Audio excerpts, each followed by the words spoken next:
Hello बच्चों, welcome in my YouTube channel Mayash. आप सबका स्वागत है इस चैनल में।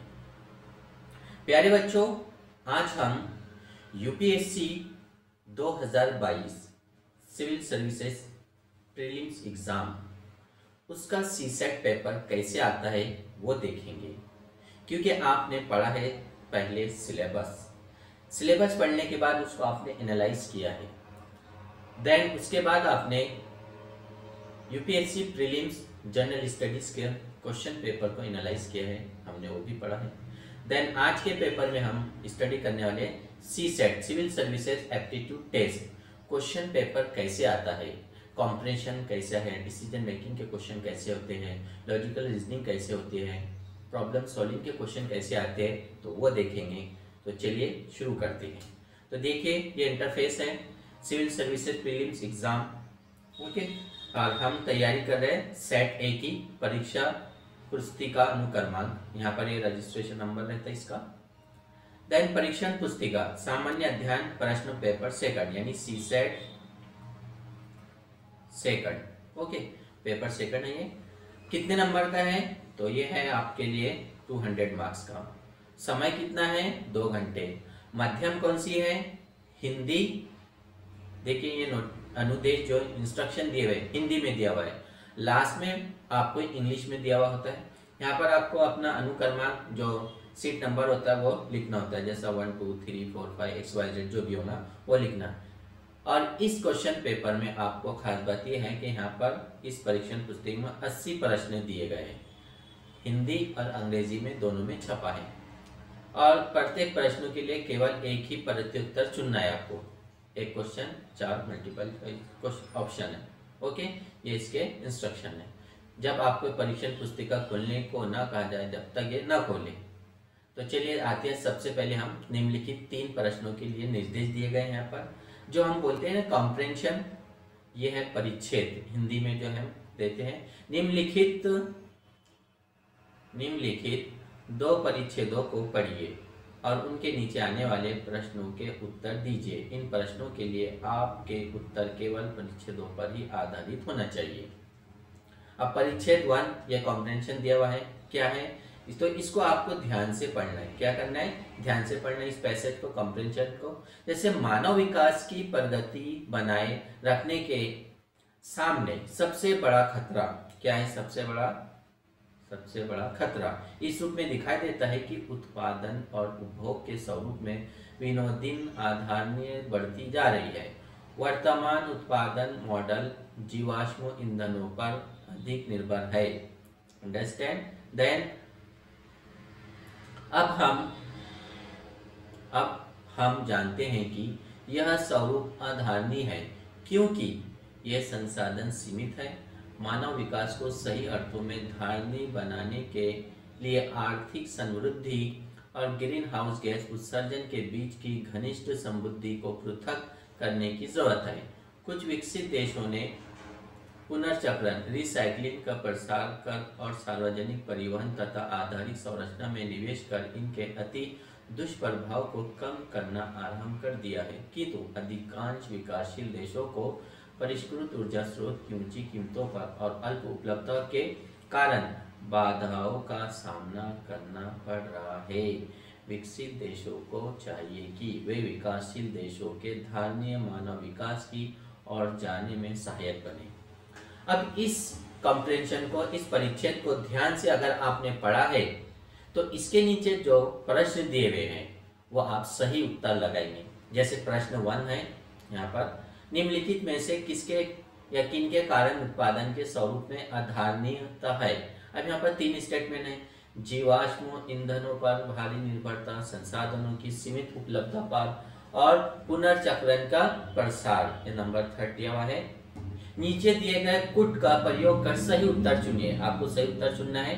जैसे यहाँ पर कुट दिए हुए हैं, केवल 1 और 2, केवल 2, केवल 1 और 3, या फिर डी है केवल 1 2 3। कौन सा उत्तर सही है? तो अब आपको जो है उत्तर ढूंढना है। अगर आपने वो परिच्छेद को अच्छी तरह से पढ़ा है तो केवल 1 और 2 उत्तर ए इसका सही है। यहाँ पर हम इसको अंडरलाइन करके गोलाकार कर देते हैं। अब आपको OMR शीट पर सर्कल को फिलअप करना होगा। यहाँ जो भी रहेंगे इस तरह फिलअप करेंगे। Understand, you know. तो चलिए दूसरा प्रश्न देखते हैं। परिच्छेद ऐसा होता है, ये देखिए दूसरा प्रश्न। निम्नलिखित कथनों पर विचार कीजिए। विकसित देश विकासशील देशों के धारणीय मानव के, यहाँ पर देखिए, विकसित देश विकासशील देशों के धारणीय मानव विकास की ओर जाने में सहायक हो सकते हैं। अब नंबर 1 स्टेटमेंट देखिए। कम लागत पर परिष्कृत ऊर्जा स्रोत उपलब्ध कराकर।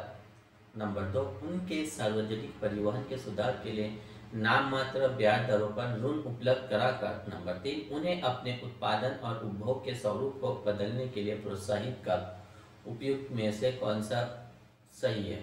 तो यहाँ पर केवल एक, यहाँ पर आपको दिया हुआ केवल एक और दो, केवल 2 और 3, केवल 1 2 3। तो इसका सही उत्तर है बी, सेकंड, केवल 1 और 2 स्टेटमेंट सही है। तो ये रहे आपके 2 प्रश्न। अंडरस्टैंड। अब परिच्छेद सेकंड, ये दिया हुआ है परिच्छेद सेकंड। अब इसको भी आपको पढ़ना है, ध्यान से पढ़ना है। ओके, ये ध्यान से पढ़ेंगे तो इसके प्रश्न आप बाद में क्या करेंगे, नेक्स्ट पेज पर सॉल्व करेंगे। अब ये पैसेज कहाँ से आते हैं, कॉम्प्रिहेंशन। तो आप लोग न्यूज़पेपर पढ़ते हो, जैसे हिंदी माध्यम दैनिक जागरण, दैनिक भास्कर, ये न्यूज़पेपर पढ़ते हो। इंग्लिश माध्यम के लिए कहाँ से आएंगे पैसेज, तो आपको द हिंदू, और खास तौर से एडिटोरियल से आती है ज़्यादातर ऐसे कॉम्प्रिहेंशन, या फिर योजना या कुरुक्षेत्र मैगजीन से रिलेटेड ये प्रश्न आते हैं। इसलिए ध्यान से पढ़िए।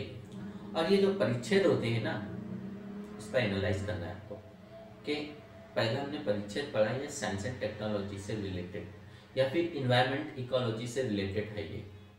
तो इस तरह आपको एनालिसिस करके समझना है। और हम टोटल 5 वर्षों के प्रीलिम्स के, मेंस के क्वेश्चन पेपर एनालिसिस करेंगे, ये याद रखिए। तो इसलिए आप लोग इस वीडियो को शेयर करिए, जो भी यूपीएससी की तैयारी कर रहा है। सब्सक्राइब करिए आप इस चैनल को माय यश, और बहुत जल्द आपके लिए माय यश ऐप आ रहा है, जो आपको सभी स्टडी मटेरियल, टेस्ट सीरीज उपलब्ध कराएगा। अंडरस्टैंड। तो चलिए देखते हैं इंग्लिश माध्यम के लिए। देखिए कैसे। Direction of the for the following 3 items, read the following 2 passages and answer the item that follow the passages. Your answers to this item should be based on the passages only. Okay, passage first क्या कहता है, तो read carefully. The main threat to maintaining progress in human development comes from the increasingly evident unsustainability of production and consumption patterns. Current production models rely heavily on fossil fuels. We now know that this is unsustainable because the resources are finite. The close link between economic growth and greenhouse gas emission needs to be severed for human development to become truly sustainable. Some developed countries have begun to alleviate the worst effects by expanding recycling and investing in public transport and infrastructure, but most developing countries are hampered by high costs and low availability of clean energy sources. Developed countries need to support developing countries' transition to sustainable human development. Then read unsustainability in production pattern is due to which of the following? First statement, heavy dependence on fossil fuels. Second, limited availability of resources. Number 3, expansion of recycling. Then select the correct answer using the code given below. 1 and 2 only, second only, 1 and 3 only, and D 1 2 and 3. Correct answer A, 1 and 2 only. Understand? Then next question, question number second. Consider the following statement. Consider the following statement. Developed countries can support developing countries transition to sustainable human development by question number statement 1, making clean energy sources available at low cost. Then number 2, providing loans for improving their public transport at nominal interest rates. Number third, encouraging them to change their production and consumption pattern. Understand? Then which of the statements given above are correct? 1 only, B 1 and 2 only, and C 2 and 3 only, and D 1, 2 and 3. So this is correct answer, 1 and 2 only. Read carefully this passage and then take the answer. Understand? Then second passage, परिच्छेद. Okay, इस तरह जो है आपको second. तो प्यारे बच्चों, इस तरह ये जो है आपको कंप्रेंशन पैसेजेस आते हैं, इसके उत्तर आपको टिक करना है, फिलअप करना है. और ये कंप्रेंशन पैसेजेस आपको हिस्ट्री से रिलेटेड भी आता है, इन्वायरमेंट एंड इकोलॉजी से रिलेटेड भी आता है, ज्योग्राफी से रिलेटेड भी आता है, साइंस एंड टेक्नोलॉजी से भी रिलेटेड होता है, कहीं से भी. इसलिए न्यूज़पेपर मैगजीन को डोंट स्किप. बहुत सारे एस्पायरेंट्स छोड़ देते हैं, शॉर्ट नोट्स पढ़ते हैं, तो आपको न्यूज़पेपर मैगजीन सीसेट में भी काम आता है, मेंस में भी काम आता है, इंटरव्यू में भी काम आता है. इसलिए इसकी हैबिट, आदत लगा लो कि आपका न्यूज़पेपर और मैगजीन ना छूटे, क्योंकि हर कोई अपने अपने आइडिया से नोट्स निकालता है. आप किसी की शॉर्ट नोट्स निकाली हुई पढ़ते हैं, तो फिर आप कॉम्प्रिहेंशन कैसे सॉल्व करेंगे, प्रैक्टिस कैसे करोगे? Practice that makes perfect. Okay, then question number 6 ये देखिए. अब यहाँ से आपके मैथ रीजनिंग के क्वेश्चन शुरू होते हैं. जैसा क्वेश्चन नंबर 4 देखिए.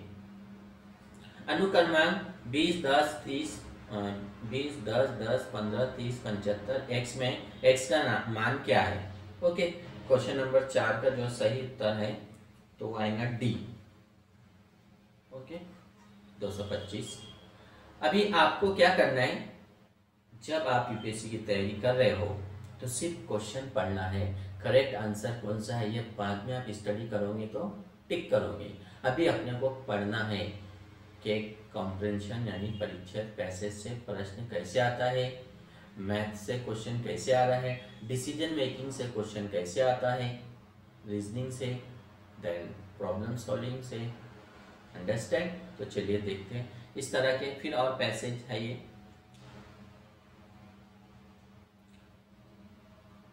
जैसा क्वेश्चन नंबर 7 है, निम्नलिखित में से जून 2099 के किस दिनांक को रविवार होगा? ओके, कैलेंडर पर आया है प्रश्न. क्वेश्चन नंबर 7, इसमें 7 का जो उत्तर होगा, ये सॉरी क्वेश्चन नंबर 7 का जो डी है ये सही उत्तर होगा.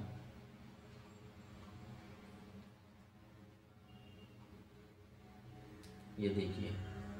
फिर और निम्नलिखित 4 प्रश्नों के निर्देशित यहाँ पर और परिच्छेद. जूते गांठने जैसे साधारण से काम के लिए हम सोचते हैं कि कोई विशेष प्रशिक्षण. अब कभी कभी कोई इतिहास के पन्नों की बुक्स है या कोई भौगोलिक है, उससे भी कहीं से भी प्रश्न आता है. जैसे हम देखते हैं प्रश्न क्रमांक 11, निम्नलिखित कथनों में से कौन सा एक इस परिच्छेद के लेखक के संदेश को सर्वोत्तम के रूप में प्रतिबिंबित करता है? ओके, प्रश्न 11 और इसका स्टेटमेंट फर्स्ट देखिए. हम मान लेते हैं कि गणतंत्र में कोई भी राजनीतिज्ञ देश का शासन चलाने के योग्य है. सेकंड, राजनीतिज्ञों को प्रशासन में प्रशिक्षित लोगों में से चुना जाना चाहिए. सही है. देन, हमें कोई ऐसी पद्धति सोच निकालने की जरूरत है जिससे सार्वजनिक पद से अयोग्यता को दूर रखा जा सके. नंबर 4, चूंकि मतदाता अपने प्रशासकों को चुनते हैं, राज्य का प्रशासन करने की राजनीतिज्ञों की योग्यता पर प्रश्न उठाया जा सकता है. ओके, अब ये 4 उत्तर है. प्रश्न क्रमांक 11, इसका सही उत्तर आएगा ए, कि हम मान लेते हैं कि गणतंत्र में कोई भी राजनीतिक देश का शासन चलाने योग्य है। अंडरस्टैंड। देन क्वेश्चन नंबर 12 देखिए यहाँ पर, भारत में अपनाई गई गरीब की गणना की क्रिया पद्धति विवादास्पद है, क्यों है? क्यों है? ओके, तो अब यहाँ पर इसके बारे में थोड़ी उलझन है। स्टेटमेंट ए देखते हैं कि इसके बारे में थोड़ी उलझन है कि कौन सी चीजें गरीबी रेखा को बनाती है। बी है ग्रामीण और शहरी गरीब की दशा के बीच बहुत अधिक असमानताएं हैं। सी आय निर्धनता मापने का कोई एक समान विश्वव्यापी मानक नहीं है। डी यह गरीबी को अपर्याप्त आय या अपर्याप्त क्रय शक्ति के रूप में प्रस्तुत करने पर आधारित है। अब ये 4 है। ओके, अब कौन सा उत्तर सही है? तो 12 में सही उत्तर आएगा डी, कि ये गरीबी को पर्याप्त आय या अपर्याप्त कार्य शक्ति के रूप में प्रस्तुत करने पर आधारित है। अंडरस्टैंड। तो प्यारे बच्चों, इस प्रकार से प्रश्न आते हैं पैसेज सेकंड, लिखा। देन इंग्लिश माध्यम के लिए अब ये देखिए तर्क शक्ति लॉजिकल। यदि क्वेश्चन नंबर 16 में देखते हैं, यदि अंग्रेजी वर्णमाला के क्रम में को उल्टा कर दिया जाए और नए क्रमों में आए हर वर्ण उस वर्ण को निरूपित करे जिसका मूल स्थान उसने लिया है, तो निम्नलिखित में से कौन सा एक लखनऊ को निरूपित करता है? तब ये क्या है, आपको अल्फाबेटिकल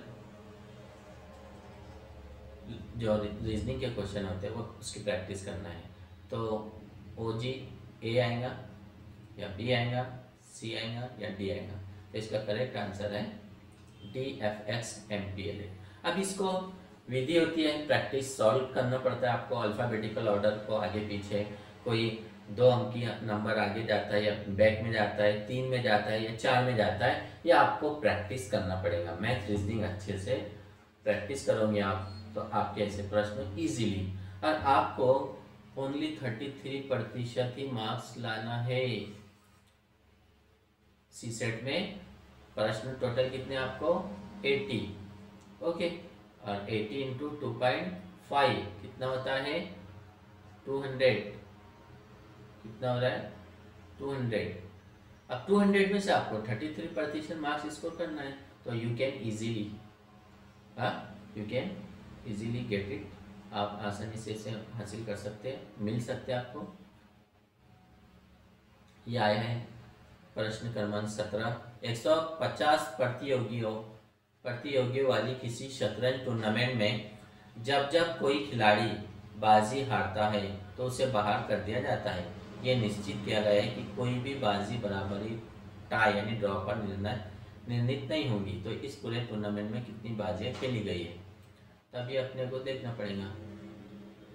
151 है, 150 है, 149 है, 148 है। तो 17 का प्रश्न का उत्तर आए ना सी 150। अंडरस्टैंड। तो ये सही करेक्ट आंसर है।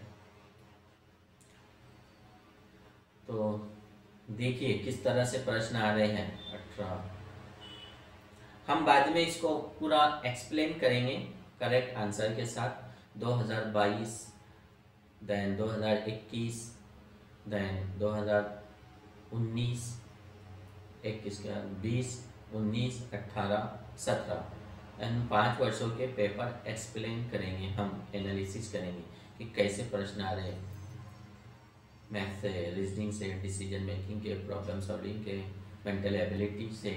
ओके, हिंदी और इंग्लिश दोनों के लिए है ये। दिखाई दे रहा है ना आपको? अब ये परिच्छेद जो है पैसेज कभी छोटे कभी बड़े ऐसे होते रहते हैं। कोई इसमें 2 प्रश्न पूछा जाता है, कोई इसमें 5 प्रश्न पूछा जाएगा। तो इससे डरने की कोई ज़रूरत नहीं है। Practice that makes perfect. आप प्रैक्टिस करो, बहुत बढ़िया स्कोर करोगे आप। ओके, तो हम कुछ लास्ट के कुछ और क्वेश्चन देखते हैं।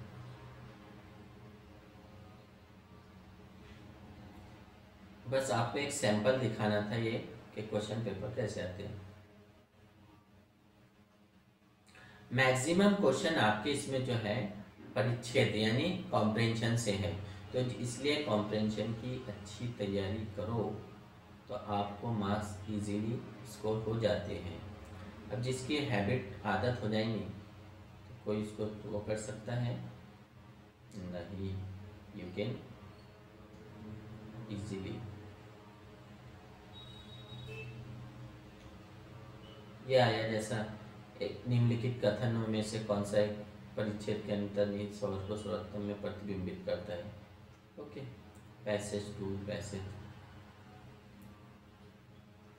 विश्लेषण करेंगे ना अगर आप, तो 50 क्वेश्चन जो है इसमें आप परिच्छेद यानी कॉम्प्रेंशन से ही आते हैं 50, और 30 जो क्वेश्चन आपके मैथ है, रीजनिंग है, डिसीजन मेकिंग है, तो उससे रिलेटेड है।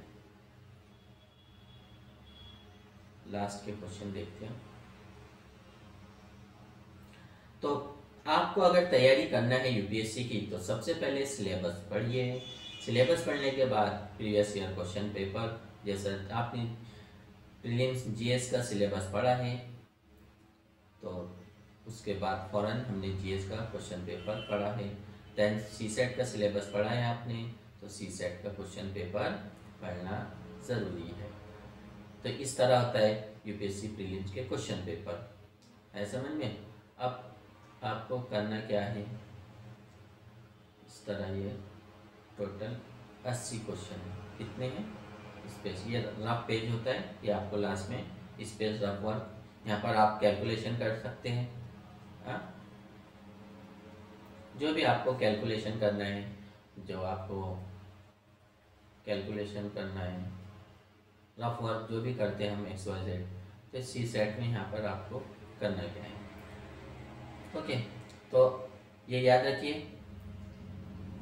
Syllabus, okay, then question paper. अब ये 2 चीज़ें हो गई हमारी, हमने सिलेबस भी पढ़ा है, क्वेश्चन पेपर भी पढ़ा है, उसके एनालिसिस भी किया है।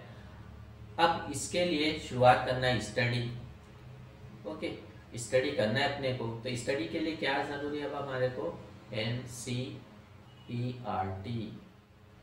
अब NCERT की क्या है, अब हमको हिस्ट्री, अब जीएस की तैयारी करें, geography, polity, economics, science and technology, okay, ये 5 सब्जेक्ट की एनसीईआरटी पढ़नी है। तो ये 5 सब्जेक्ट की एनसीईआरटी के लिए आपको करना क्या है, पहले आप एनसीईआरटी खरीद लो।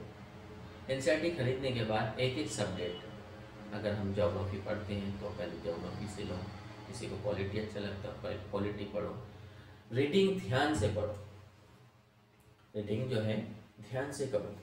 जब पढ़ना है आपको पूरा कॉन्सेंट्रेट फोकस, तो फिर देखो आपको कैसे मार्क्स स्कोर होते हैं। देन फिर हम मेंस के जो रेफरेंस बुक होती है वो पढ़ेंगे, मेंस के सिलेबस भी पढ़ना है हमको, उसके भी हम शुरू करेंगे वीडियोस। ओके, तो चलिए बच्चों, फिर मिलते हैं हम नेक्स्ट क्लास में। आज की हमारी क्लास पढ़ती प्रथम बैच की।